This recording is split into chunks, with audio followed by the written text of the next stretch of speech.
Ya, jadi seperti ini ya posisinya tanahnya ya, kalau di tempat saya.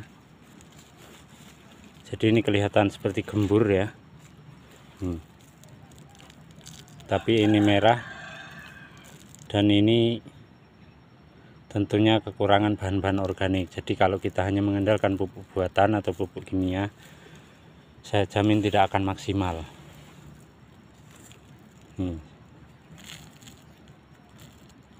Karena ini apa? Kalau ini tanah seperti ini tidak akan subur untuk tanaman. Ini ketika musim hujan ya kelihatan bagus, tapi kalau kemarau sedikit ini sudah gersang, dan ini tidak mudah menyimpan air ya. Jadi air itu sering cepat hilang.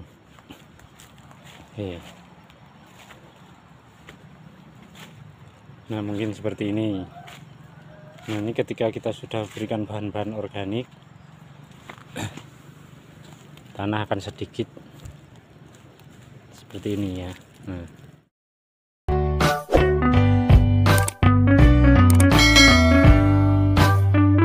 oke, assalamualaikum warahmatullahi wabarakatuh. Selamat pagi sahabat tani, semoga masih dalam keadaan sehat walafiat. Oke, selamat pagi, selamat beraktivitas, tetap semangat.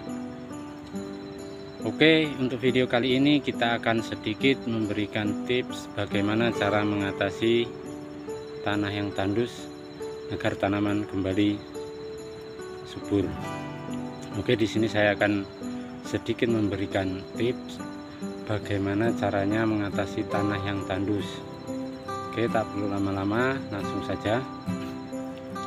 Oke, jadi yang pertama, kalau tanah itu tandus, maka tanaman pun tidak akan normal atau kuntetan ya, atau tidak mau tumbuh normal. Jadi apa saja yang harus kita lakukan? Jadi yang pertama seperti ini sahabat tani, ini menurut pengalaman saya, dan mungkin ada beberapa pengalaman dari sahabat-sahabat tani yang lain. Oke, jadi yang pertama, kalau lahan kita itu tandus, hal yang harus kita lakukan yaitu kita berikan bahan-bahan organik seperti pupuk kandang, merang kopi atau kulit kopi, dan bisa bahan-bahan organik yang lainnya. Usahakan untuk pemberian bahan-bahan tersebut lakukan fermentasi dahulu, baik itu secara alami maupun kita buat ya. Maksudnya alami, kita biarkan. Kalau kulit kopi mungkin secepat-cepatnya itu 1 tahun, pun pupuk kandang seperti itu juga, ataupun kita fermentasi dengan apa itu seperti E4 dan yang lainnya. Oke, jadi kenapa harus bahan organik? Karena menurut pengalaman saya, kalau tanah kita itu tandus, kalau kita hanya melakukan atau memberikan pupuk-pupuk buatan, pupuk kimia, hasilnya tidak akan maksimal karena tidak akan terserap secara sempurna oleh tanaman. Jadi itu tadi, perlu pemberian pupuk kandang dan bahan-bahan organik yang lainnya. Itu yang ke-1. Dan yang kedua, usahakan untuk rumput ya, khusus untuk rumput itu kita biarkan, jangan sering-sering dibersihkan atau bongkor ya. Tapi bongkornya bukan bongkor kelewatan ya sampai menutup kopi, itu tidak. Usahakan sering-sering lah rumput itu dibiarkan menutup tanah agar tanah itu lembab. Karena kalau tanah lembab dia mudah menyerap makanan. Tapi kalau kita sering membersihkan, apalagi menggunakan racun rumput, itu khusus saya tidak menyarankan ya sahabat-sahabat tani. Jadi kalau kita mau membersihkan rumput, kita gunakan mesin babat ataupun dikoret, itu lebih baik. Karena kenapa? Kalau tanah yang tandus atau tanah yang sistem seperti gembur itu ya, gembur tapi tidak sehat, itu kalau kita sering menggunakan racun rumput, maka akan mudah sekali racunnya terserap oleh tanaman dan tanamannya akan tidak sehat ya. Jadi seperti itu. Yang pertama, kita harus menggunakan bahan-bahan organik, kurangi pupuk kimia. Untuk lahan-lahan tandus bisa menggunakan, tapi dikurangi dan lebih diperbanyak dengan bahan-bahan organik agar tanah kembali subur. Ya, mungkin salah satu contoh ini di belakang saya ini dulunya ya,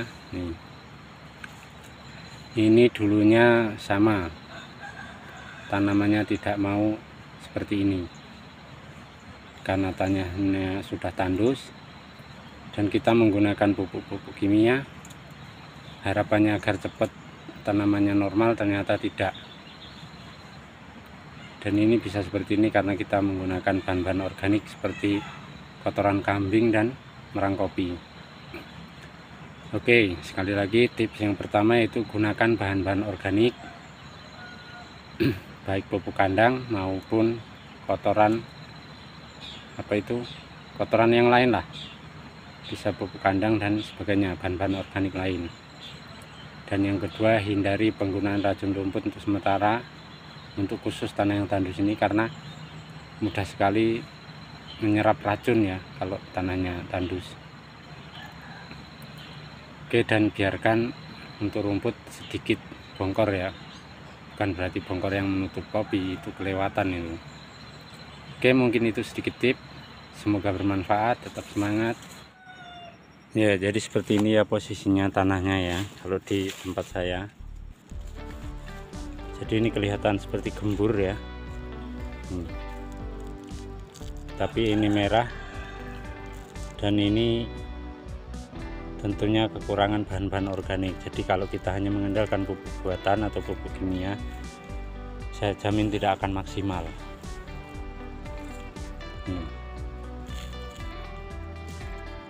Karena ini apa, kalau ini tanah seperti ini tidak akan subur untuk tanaman. Ini ketika musim hujan ya kelihatan bagus, tapi kalau kemarau sedikit ini sudah gersang, dan ini tidak mudah menyimpan air ya. Jadi air itu sering cepat hilang.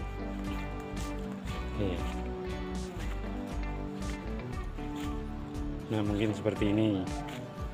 Nah, ini ketika kita sudah berikan bahan-bahan organik, tanah akan sedikit seperti ini ya. Nah, ini sudah kencang, jadi mudah menyimpan air, bisa sedikit lembab. Nah, ini kita berikan kotoran kambing, baik kotorannya yang berupa kohenya ataupun sisa-sisa makanan. Nah, ini sama sekali tidak mau seperti ini dulunya, karena kita hanya mengandalkan pupuk buatan. Dan ini keuntungannya ketika kita memelihara ternak ya, memelihara kambing, di kotorannya bisa kita manfaatkan sebagai pupuk. Nah, ini. Dan yang saya maksud tadi ya, untuk rumput itu agak sedikit ya seperti ini.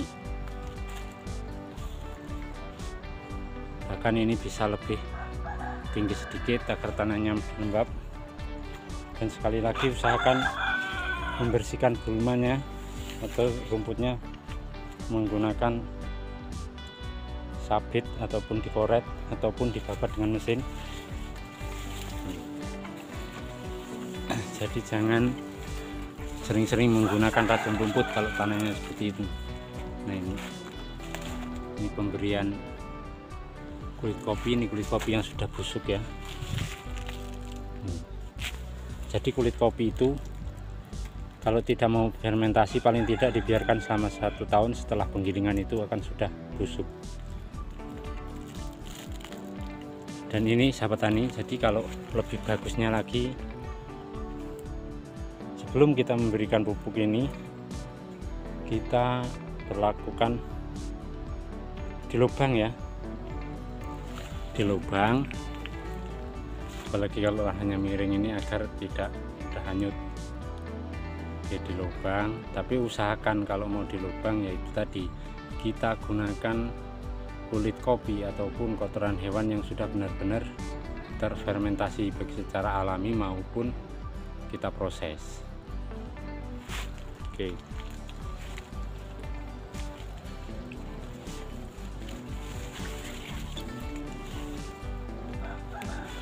Oke, sahabat tani, kalau ada sahabat tani di luar sana yang punya pengalaman seperti saya, silahkan komentar di bawah. Jangan lupa kritik dan sarannya untuk kita terus sama-sama belajar agar pertanian, khususnya pertanian kopi ini semakin baik. Oke, terima kasih. Oke, jadi sahabat tani, mungkin itu sekilas tips dari saya bagaimana caranya mengatasi tanah yang tandus. Semoga bermanfaat. Jangan lupa kritik dan sarannya untuk kita terus belajar agar pertanian kopi di Indonesia semakin maju. Oke, ada kurangnya mohon maaf. Assalamualaikum warahmatullahi wabarakatuh.